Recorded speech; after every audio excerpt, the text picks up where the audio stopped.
તો મંત્રીમંડળ વિસ્તરણ અંગે મોટા સમાચાર। ગાંધીનગરમાં આજે વિધાનસભા પક્ષની બેઠક મળશે। નવા મંત્રીમંડળ માટેના નામોને અંતિમ મંજૂરી આપવામાં આવશે। અમિત શાહ, જેપી નડ્ડા, સુનિલ બંસલ, વિનોદ તાવડે આવશે ગુજરાત। રાજ્યપાલ આજે રાત્રે ગાંધીનગર પરત ફરશે। તો કેટલાક મંત્રીઓના આજે રાજીનામા લેવાશે તેવી પણ મહત્વની માહિતી સૂત્રો દ્વારા સામે આવી રહી છે। નવા મંત્રીઓને શપથ માટે સત્તાવાર રીતે જાણ કરવામાં આવશે। આજે મોડી રાત સુધી આ પ્રક્રિયા ચાલી શકે છે, એટલે કહી શકાય મહત્વનો દિવસ। આવતીકાલે શપથવિધિ બાદ મળી શકે છે બેઠક।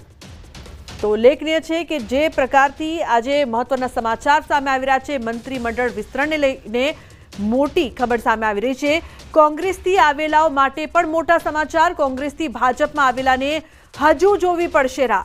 4 એમએલએ પૈકી 1 એમએલએને મળી શકે છે સ્થાન। સિનિયોરિટી પ્રમાણે મોઢવાડિયાને સ્થાન મળી શકે તેવી માહિતી સામે આવી રહી છે।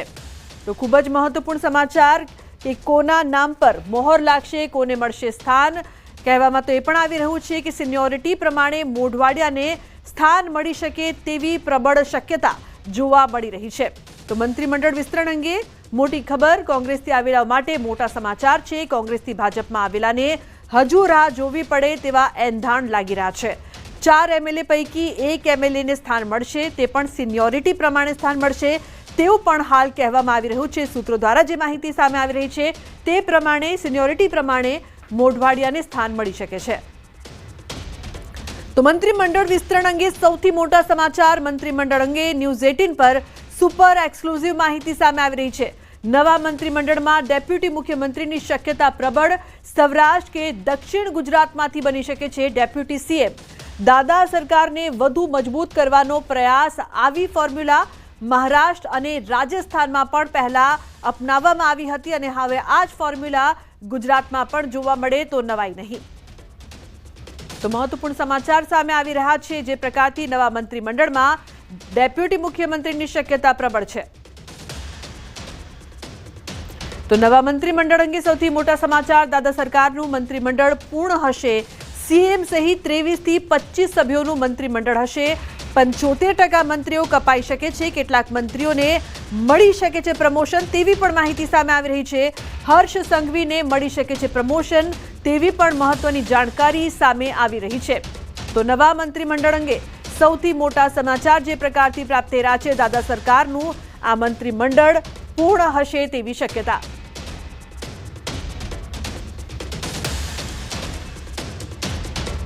તો નવા મંત્રીમંડળ અંગે એક બાદ એક જે સમાચાર સામે આવી રહ્યા છે, દાદા સરકારનું મંત્રીમંડળ પૂર્ણ હશે। પ્રણવ લાઈવ જોડાયા છે વધુ માહિતી આપવા માટે। તેમની પાસેથી વધુ માહિતી લઈએ। ન્યૂઝ રૂમથી પ્રણવ જોડાયા છે।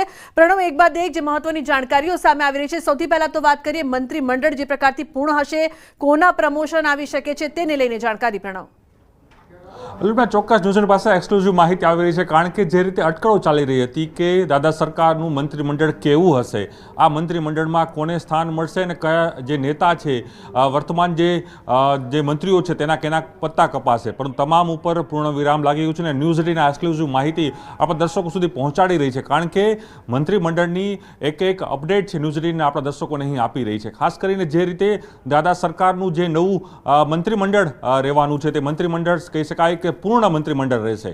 જે રીતે હાલ જે મંત્રીમંડળ છે તેમાં માત્ર 15 થી જે 16 છે એ સીએમ સહિત જે મંત્રીઓ છે, પરંતુ હવેનું જે મંત્રીમંડળ રહેશે તે પૂર્ણ રીતે મંત્રીમંડળ જે માનવામાં આવી રહ્યું છે। જે મંત્રીમંડળ છે એ 23 થી 25 જેટલા જે કહી શકાય કે મંત્રીઓ આ નવા મંત્રીમંડળમાં હશે ને, કે તેના જ કારણે જે દાદા સરકાર છે, ભૂપેન્દ્ર પટેલ છે, તેની જે કહી શકાય કે તેનું જે મંત્રીમંડળ છે તે વધુ મજબૂત છે તે અહીં જોવા મળશે, કારણ કે અનેક ફેક્ટરો અહીં કામ કરી રહ્યા છે।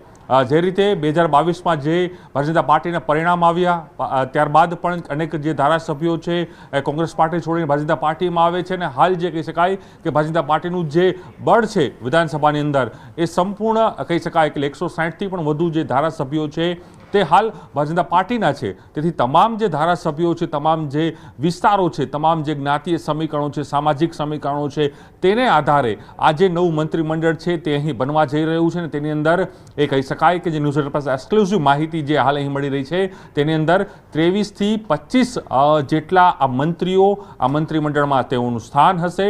અને આવતીકાલે મહાત્મા મંદિર ખાતે આ તમામ જે શપથ સમારોહ છે તે યોજાશે. અને તેની અંદર પણ એ પણ કહી શકાય કે આ જે મંત્રીમંડળનો સમારોહ છે તેની અંદર શપથવિધિ સમારોહની અંદર દેશના જે ગૃહમંત્રી અમિત શાહ છે, ભારતીય જનતા પાર્ટીના જે રાષ્ટ્રીય અધ્યક્ષ છે અને સાથે મંત્રી છે જેપી નડ્ડા, એ તમામ જે દિગ્ગજ નેતાઓ ભારતીય જનતા પાર્ટીના અહીં ઉપસ્થિત રહેવાના છે. તો સાથે જ એ પણ કહી શકાય કે અહીં જે નવી ફોર્મ્યુલા છે તે ભારતીય જનતા પાર્ટી નવી ફોર્મ્યુલા છે આ વખતે અહીં લાવી રહી છે. જી બિલકુલ પ્રણવ, એક ચર્ચાએ જે જોર પકડ્યું છે કે નવા મંત્રીમંડળમાં ડેપ્યુટી મુખ્યમંત્રીની શક્યતા ખાસ કરીને પ્રબળ છે અને તેમાં પણ સૌરાષ્ટ્ર કે દક્ષિણ ગુજરાતમાંથી તે મળી શકે તેવી ચર્ચાઓ હાલ થઈ રહી છે. તેને લઈને શું અપડેટ છે આપની પાસે પ્રણવ?